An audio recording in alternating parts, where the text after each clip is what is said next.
Good morning, everyone. It's 11 o'clock Thursday. A very warm welcome to the Agent Box with me, Shamgani, and my co-host. Abir, the Maverick. Hey, how have you been, man? What's been happening this week? I have been binge watching a new series on Netflix. It's called The Three Body Problem. It's good. What's that about? So it's about an alien invasion that's going to come in like 400 years. So the cast and crew is mostly from the Game of Thrones. It's a British show. So I think I've seen the advert for that, man. That's up my street. Aliens. That's up my street, man. I'm a real fan of Ancient Aliens. I'm not sure I subscribe to the idea, but I love watching that show, man. It's a sci-fi. So what looking? So I was there for watching one episode, and then I was like, oh, this sounds interesting. And then I wasted all my weekend on that. Now I might look into it myself, actually, find out what's going on.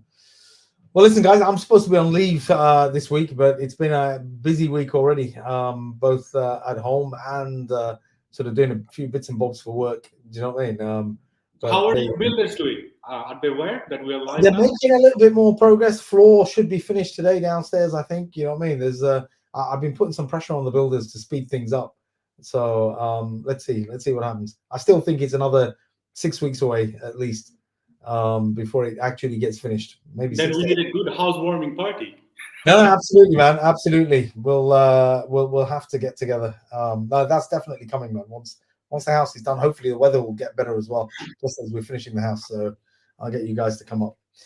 Anyway, guys. Okay, so today's episode, what are we talking about? Abir, what are we talking about?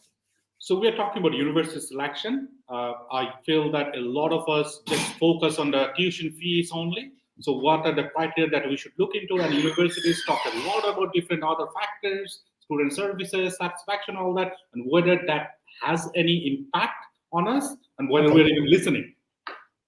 That's a good point, actually. Yeah, you know what? Actually, I'll tell you this, Ucho, for as many years as I can remember, when I've worked at universities, we used to spend a lot of time and energy putting together PowerPoint presentations. When I've delivered presentations in front of agents to students, you spend a lot of time talking about the support mechanisms that are available in the university, about the student union, about what the accommodation's like, what kind of atmosphere there is on campus. And that's a very, very good question. Are agents listening? Are we listening as agents? And I think both of us are probably on the same page on this, because I don't believe we are listening. And I'm not 100% sure. I've asked agents this before, right? That, do you guys, you don't seem that interested, that bothered about satisfaction surveys and, you know what I mean? Graduate employability outcomes and this, that, and the other. What they say to me, what they've said to me in the past, is that because our students aren't, right? So students aren't bothered. They're more bothered about the tuition fees, scholarships, this, that, and the other. So I've asked agents, have you surveyed your students? Or is this an assumption you're making? Have you ever surveyed your students to ask them certain questions around, do they care about what it's like on campus? And I've got to be honest with you, right? I haven't got the evidence in front of me, but off the top of my head, I can tell you 90% plus of the agents that I've ever spoken to have said to me, look, no, we've never surveyed the students. There's a very, very small number of agents that I reckon are surveying their students. It's also down to the fundamental issue that are we recruiting students or are we recruiting for immigration? Because when you are thinking about immigration, you don't think about all those other things. You are just thinking about just getting them across the phone, Yeah. And but it is interesting how nearly all universities, I mean, you and I both have sat through lots of presentations. We've seen, as I said, I've delivered presentations. Most universities are very, very interested, because I'll tell you something, right? Here in the UK, universities really care, because British students care about student satisfaction. How satisfied is a student with the whole experience of being at that university? So the teaching experience, the quality of the buildings, and people like yesterday, we had a university webinar that we both were part of, and they're talking about 30 million pound investment in this, 50 million pound investment in that. Universities are very keen to talk about this, right? They are. There's no doubt about that. And I wonder sometimes why. What difference does it make to a student? Certainly, from a UK context, it makes a big difference. Most undergraduate students, plus many and most postgraduate students, they care about where they're going to study, right? They care about what it's going to be like, not just how much it costs and how easy or difficult it is to get in, but what is it going to be like to be there?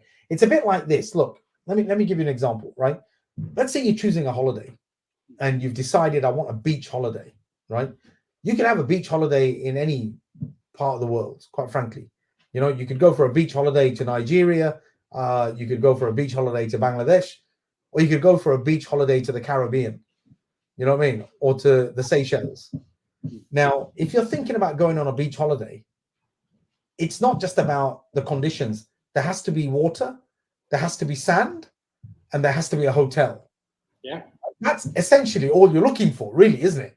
And how much does it cost? What's it going to cost me to go to this beach holiday where there's sand, water, and a hotel? But nobody makes that decision like that. Everybody cares about what is it going to be like? What's the experience? What am I going to do when I get there? What can I do beyond sit by the beach looking at the water? You know, what is going to be the quality of the food that I'm going to eat? You know, what's the hotel going to be like? So you do a lot of additional searching for what? Maybe a week, 2 weeks? Whereas somebody who's going to come over to the UK for 3 years or two, or at least a year, at the very least, the universities don't understand why that student would not want to know beyond what is the tuition fee, what is the scholarship, what is the this, what is the that they'd want to know what that experience is going to be like. Would you not agree? Absolutely. And at the same time, you have to be a bit foresighted as well, because yeah, I want to do an education, I want to go for 3 years or 1 year, that's absolutely fine. But you have to plan, like, what are you going to achieve within these 3 years that's going to equip you for the next 10, 15 or 20 years of your life? Because you are not just coming to get a piece of paper, a certificate. You have to get those soft skills and other skills associated with you to help you go further in your career. And that's why I feel it's linked to the counseling as well, because I think we talk a lot about how to counsel students, what are the things that we should discuss.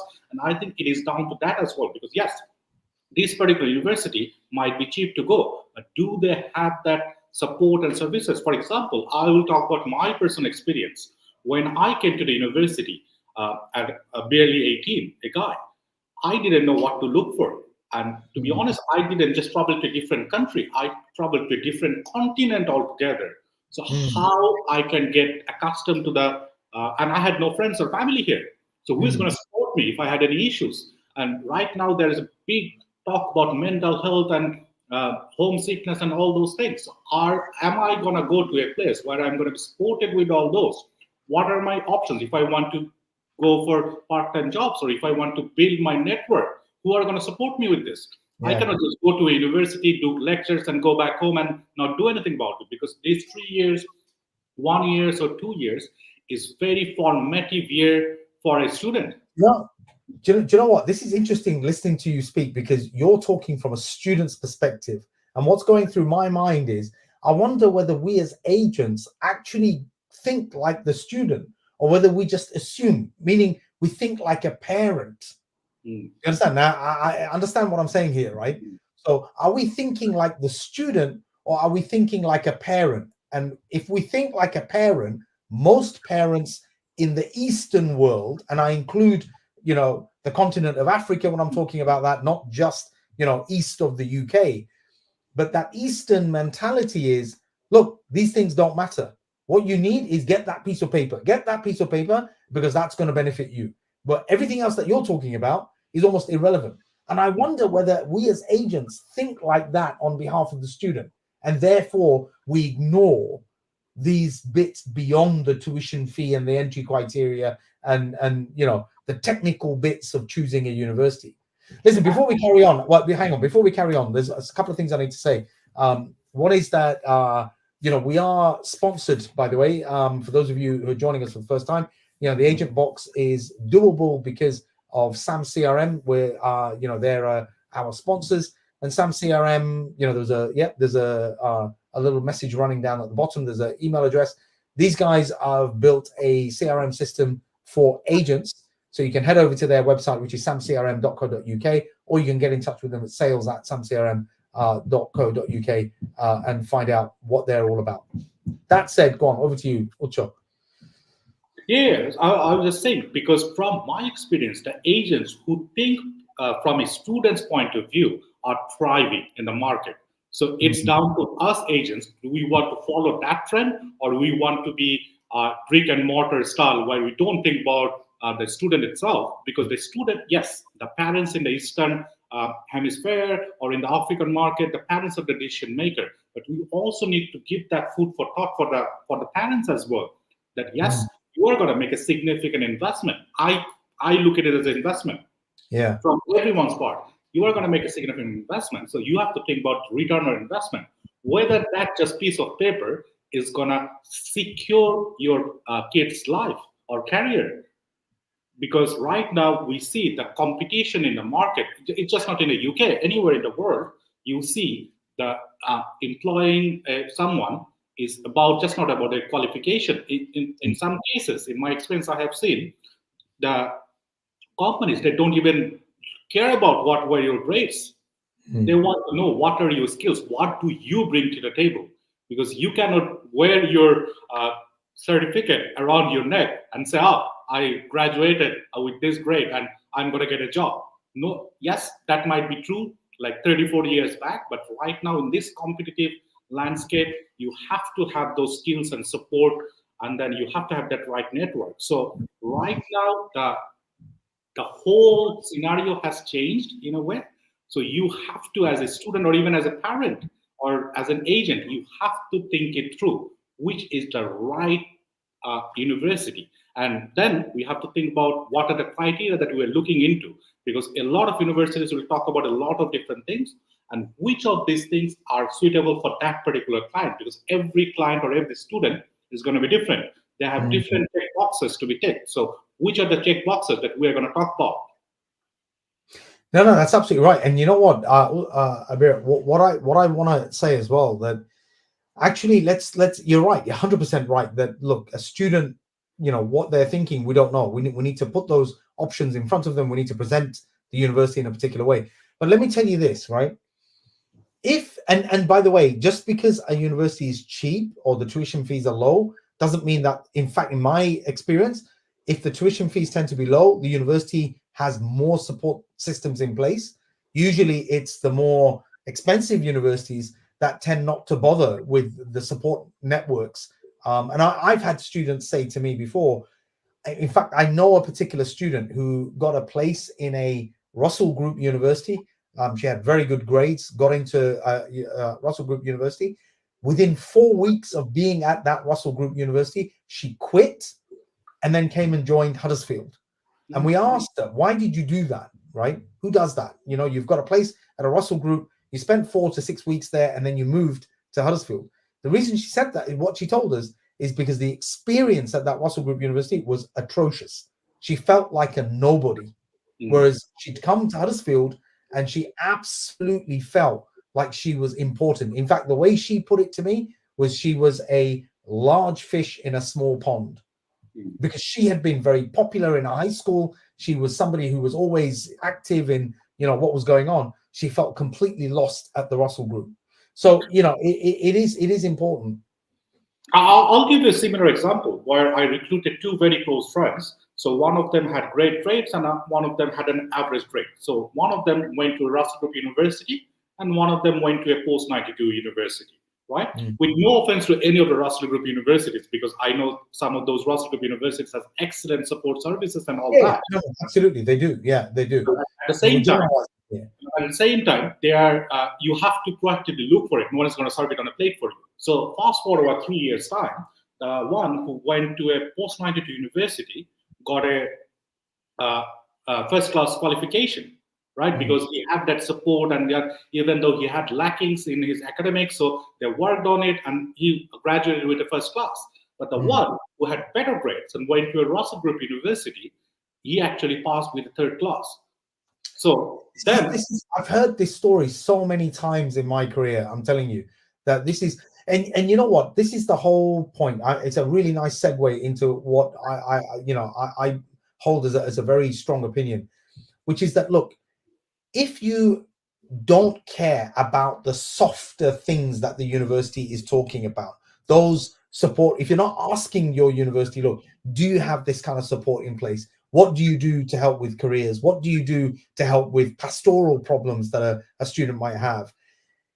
This all impacts on the student's academic experience in that university. And then you end up with a situation like you've just described, where somebody comes from overseas to a university that, yes, was the right price point, had the right IELTS requirements or the right entry criteria for that particular student, and got the CAS on time, their deposits were cheap, blah, blah, blah. But there was no support mechanism in place, and they end up with a third class, or worst case scenario, they end up failing their degree because they didn't feel comfortable in that university. They didn't feel part of the community, they just weren't comfortable there. So being comfortable will have a major impact on the academic performance of a student.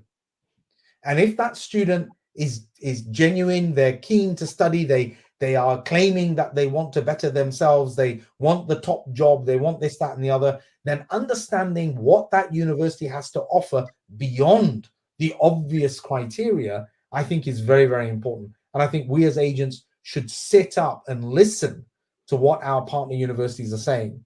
Because rather than having all of these tables comparing tuition costs or comparing deposit amounts, we should also be looking at, I'm not saying those things are not important, those are important, but we should then also be looking at a whole list of other things that these universities are so keen to tell us every time we meet them. They're telling us, oh, we offer this and we offer that, and we've got these facilities and those facilities. But I think as agents, we just ignore them because we think they're not relevant. Actually, they're extremely relevant. Because the other thing is, guys, that the physical environment, the place that you're sending your students, the place that your student is going to spend the next 3 years or the next year is going to shape their personality a little bit. Certainly with the younger ones at undergrad, it's going to shape their personality and it's going to make them a more employable candidate.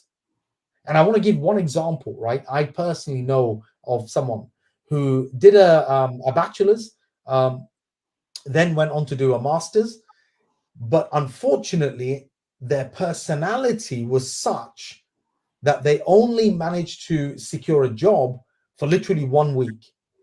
They left that job, or they got fired, or they left. I'm not sure what happened exactly, but this person worked for a week, and that was about 35 years ago, and they haven't worked since because their personality, despite the fact that they had a bachelor's and they had a master's, right? Their personality was not right. So if you want to succeed, or you want your students to succeed, and why is that important? Because you will get more business from word of mouth. Think about this. You've got a student you've placed at a particular university, and they are loving that experience. If you were to speak to them and say, oh, how are you finding they'll be like, oh my God, this is such a great experience I'm having. You know, I really love being here on campus. Thank you so much, Abir, for making that happen for me. This person now is very likely to refer new students to you as an agent. Absolutely. And that's how the agency business thrives. And this particular topic is very close to my heart because in my previous role, I spent a lot of time talking about this while training the counselors. Because, see, my way of doing business was like, we have to think from the client's point of view. You have to put your feet in the client's shoes. In this respect, the student shoes. And then you have to talk about those other things. And the price point or tuition fee should come at the very last, as like a cherry on top. Like you are getting all these facilities, and then the tuition fees are this as well. Because if you start talking about tuition fees, then you do not have any scope, in my humble opinion, to counsel the student, because your conversation starts with the price point and it's ended. And there is no other way. And you are like going to a closed road. There's no other way that you can go. If we start your it's a bit like, actually, it's a bit like when a student comes to you and says, okay, where can I get the best scholarship? That student is wrong. But if that's the opening gambit, that's what they've come to you with, then that's a tragic situation here. And if I was the agent, I would actually, like you're right, I would reverse engineer that and say, forget about your scholarships. Let's talk about what you want. And then we'll find out which university offers what kind of scholarship. Let's find out what kind of university will suit you. And that is looking beyond the tuition fees. That's looking beyond what it is that it takes to get in. And the irony, Abir, you'll know this. The irony is that there are very little differences amongst the segments of universities. If you look at all of the Russell Group universities, you look at all the Red Bricks, you look at all the post-92s, there isn't a lot of difference between those universities in terms of price point, in terms of entry criteria, in terms of deposits and all of that sort of stuff. Because these universities are looking at their competition. They're looking at what the competition is doing. What is unique, what makes them different, is what they're offering inside the box. Yeah. It's not about just getting into the box. It's what's inside the box. That's what makes them different. Because if you've got, one particular university that is offering this as a service that others might not be, or they're offering it as a better service than others, that's what's going to make the difference. Not the technical specs are not going to be that different, to be honest. Do you know what I mean? To be honest with you, the same analogy applies with the agents as well, because the student often goes to multiple agents before they choose that, okay, this is the one right for me, and I'm going to go ahead with that. Yeah, that's a good point. So everyone is going to talk about same things. What is you that making you different? How are you standing out from that crowd? It's like, asking someone out. Like everyone is asking that particular person out. What are you saying different to stand you out? And they think, oh, this is a cool guy or a girl. It's all giving a shot. Let's go out. So it's the same analogy. Everyone's going to say same thing. This is the tuition fee. This is that. This is that. You, that as that particular agent, what are you saying? And whether you think that the particular client is, this guy actually knows my requirement. This guy actually understands what I'm talking about. And this guy's thinking about my particular future. So I'm going to go ahead with that.